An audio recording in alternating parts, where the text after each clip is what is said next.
Oke, kita mulai ya. Jadi di sini kita buka Hywel dulu. Hywel Cloud ada develop. Nah, di sini kita akan menggunakan API di Hywel. Jadi kita akan menggunakan API penyelesaian. Di sini nih, ismailogi.my.id 3000. Jadi di sini kita coba tes dengan web API-nya Hywel. Misalnya seperti ini, kita akan get send misalnya. Nah, saya udah masukin dengan data array seperti ini. Nah, kalau get, misalnya get ID 1, hanya satu data. Kalau post misalnya seperti ini. Post, misalnya baju pantai, celana misalnya. Celana pendek. Terus stoknya misalnya 10 number. Nah, di sini price USD-nya misalnya 23. Terus is available true. Nah, jadi kita akan menggunakan dengan berbagai format data, string, number, float, dan boolean. Jadi kalau kita ini post, nah dia akan ngebalikin status dengan status 201, ngebalikin return yang sama. Jadi kalau kita get lagi dia akan seperti ini. Nah, akan nambah. Nah, kemudian put misalnya. Put, anggaplah sini.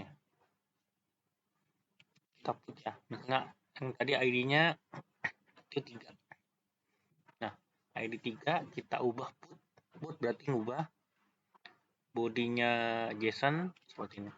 Misalnya celana pendek setengah 10 jadi 9. Misalnya kita send.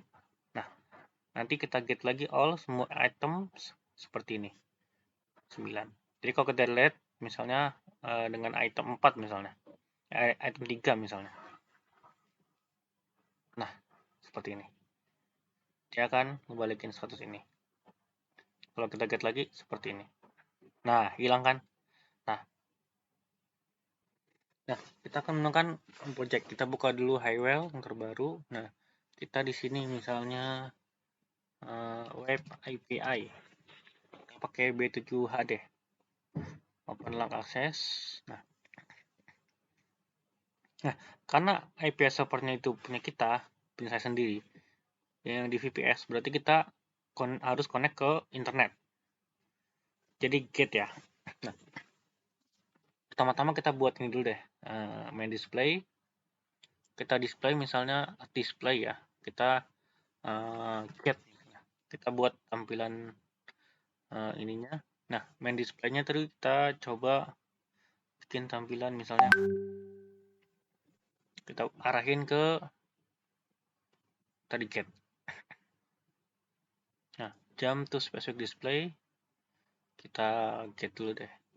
Nah, teksnya get. Kita arahin ke tampilan get. Nah, di sini get kita buat tombol kembali dulu. Nah, kembali dulu ke halaman utama. Teksnya oke. Nah, di sini kita akan membuat tampilan tadi get ID. Jadi kita akan membuat tampilan ini. Kita akan ambil data pertama, kemudian kita tampilkan. Nah, jadi ID, name, stock, price USD is available. Jadi kita buat dulu, misalnya di sini di string ya, ID dulu ID, berarti numerik. Kita buat variabel, misalnya kita buat internal variable tes namanya. Ini bisa connect ke PLC juga. Jadi kalau mau connect PLC bisa langsung. Nah, ini sebagai contoh aja kita pakai internal variable-nya Hywel. Kita buat ya. Misalnya gini. Kita get data.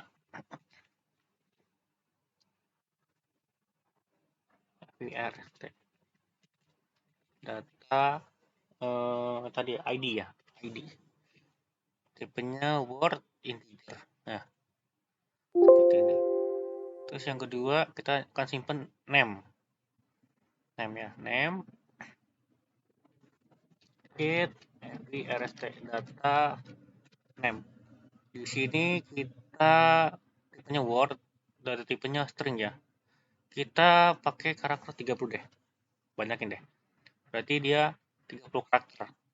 Dia akan ngambil 15 address. Oke. Kemudian stock. Berarti number ya. Number. Berarti number kita pakai integer aja. Get FVRST data stock.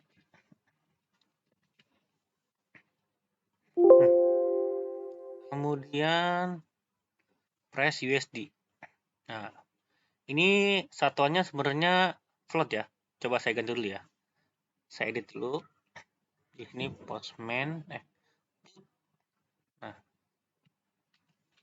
price-nya item 1. Coba price USD-nya 10. 2. Oke. Saya put. Nah. Oh, belum berubah. Coba saya cek dulu ya. Oke, coba ya. Kita ini dulu ya, edit dulu ya. Kita edit. Kita put. Nah, coba misalnya 10.2. Nah, coba kita get lagi ya. Udah update. Nah, yang kedua kita update lagi deh.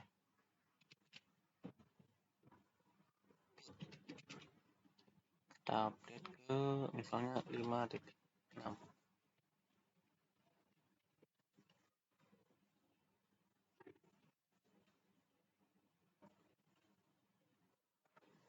Oke, jadi sudah. Jadi data seperti ini kita akan ambil data pertama. Oke. Tadi sudah stock, kemudian price ya, price USD. Nah, di sini float nih, float. Jadi kita akan buat word tipenya float. Nah, float itu berarti koma ya. Kemudian price USD. Oke.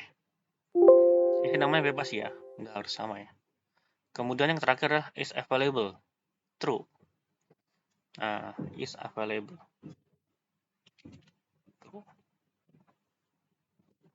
Get data FVRST. Nah, tipenya bool ya, boolean. Kita sudah buat variabelnya. Nah, berarti di sini tadi ID ya. Di tes ID. Nah, sudah. Kita namain dulu deh. Set. Nah, ID. Nah. Terus yang kedua adalah name. Kita lagi misalnya name. Berarti string ya. Berarti ini input display. String. Tadi berapa? 30 ya. Tampilin 30 deh. Terus tes string name. Nah, panjangin deh, panjangin. Yang ketiga kita buat tampilan stock. Berarti number ya. Number.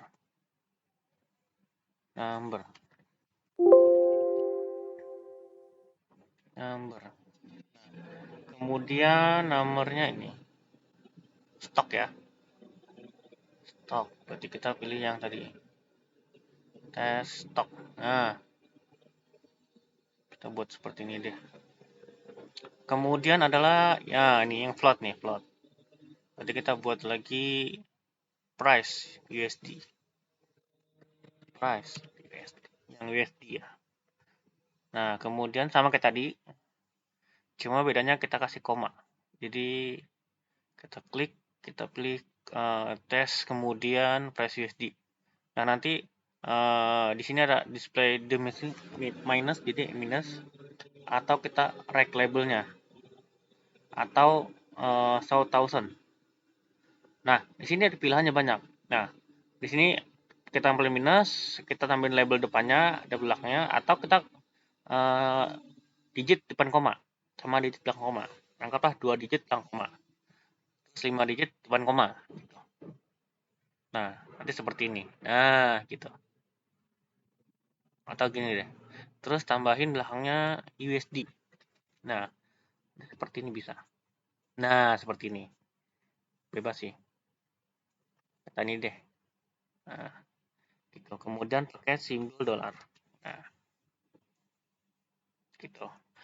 Dan terakhir adalah is available. Nah, kemudian available.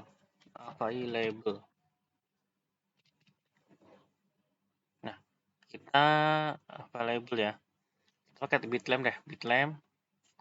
Terus di sini tadi get data first available. Nah, kita shape-nya kita hilangin deh. Nah, terus kalau true, kalau false berarti not available. Nah, kalau true berarti available. Gitu deh. Nah, gitu deh. Atau shape-nya deh kosong. Nah, berarti shape.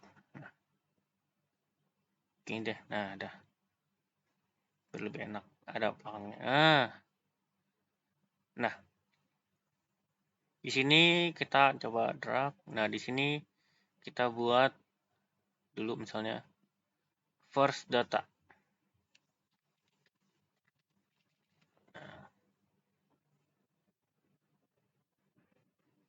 Terus, nah kemudian selanjutnya adalah kita buat data reporting server.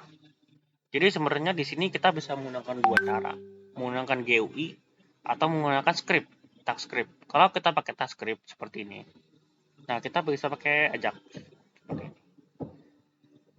Nah seperti ini. Nah, tapi kita nggak pakai dulu. Kita pakai cara pertama yang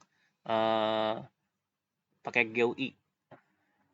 Nah, di sini kita data reporting server, kita add server, kita pilih yang ini, third party notification. Nah, di sini saya coba get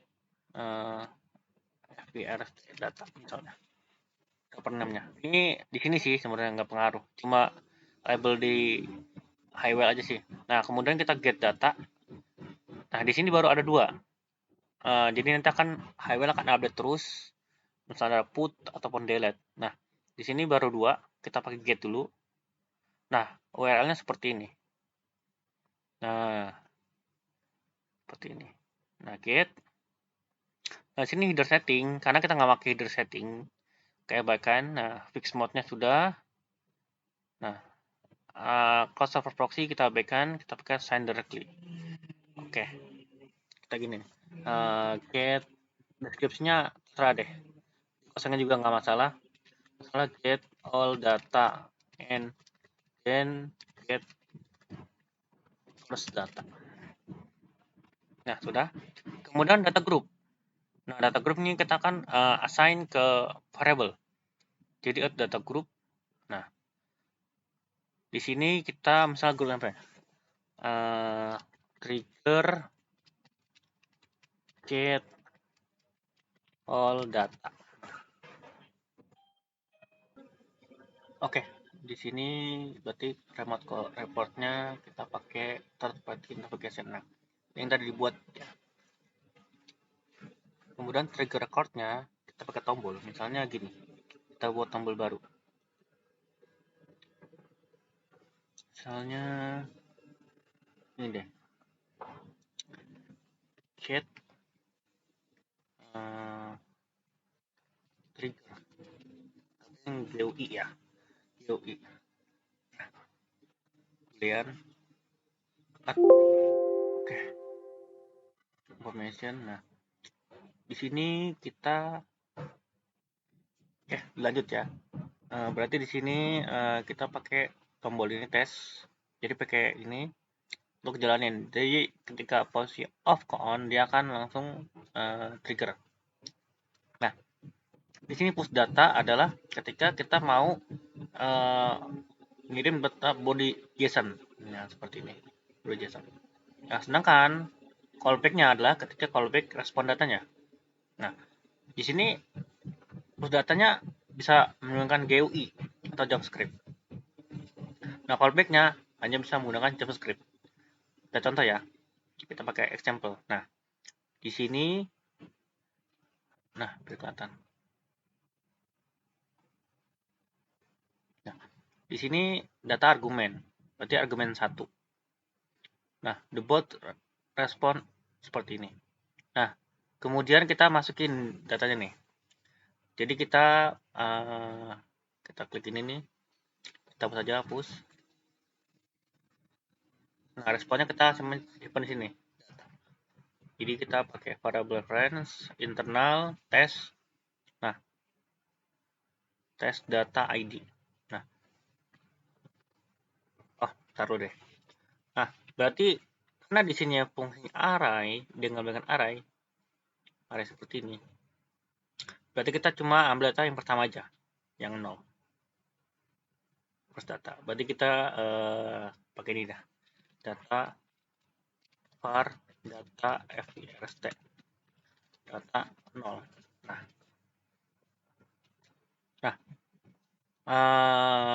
coba kita ini dulu ya.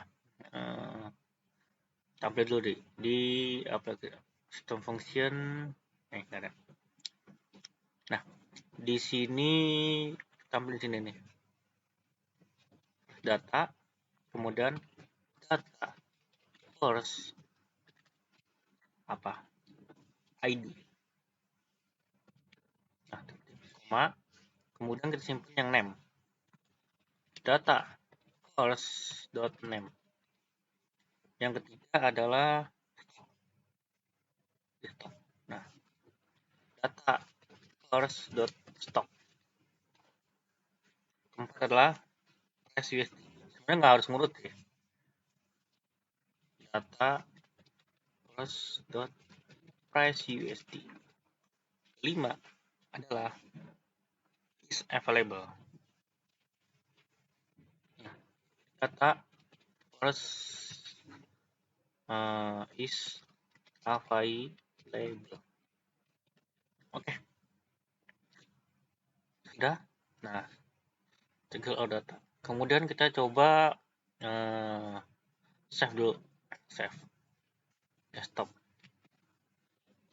Nah, kita save dulu deh. API.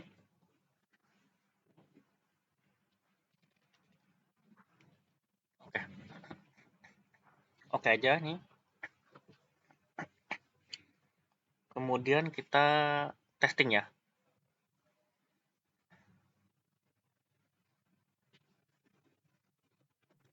Siap sudah. Kemudian online simulasi. Sorry. Online simulasi.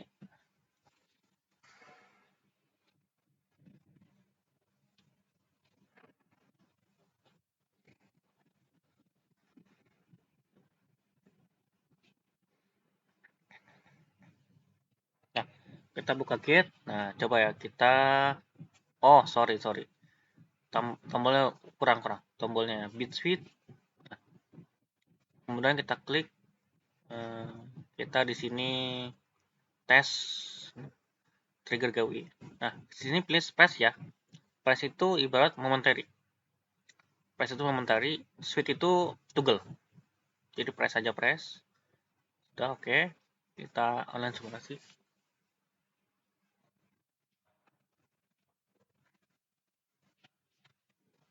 Kemudian kita oke.